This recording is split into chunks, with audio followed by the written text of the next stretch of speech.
गंध पसरला ना ते मनाचे, मातीमध्ये दरवळणारे हे गाव माझे.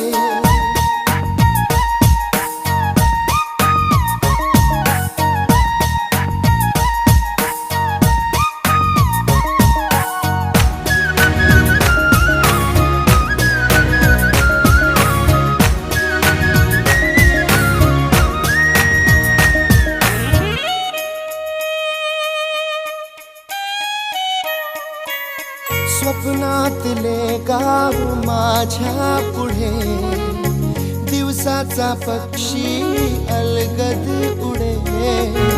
फांदीच्या अंगावरती चिमणी ती चिवचिवणारी, झाडात लपले सगळे सोयरे.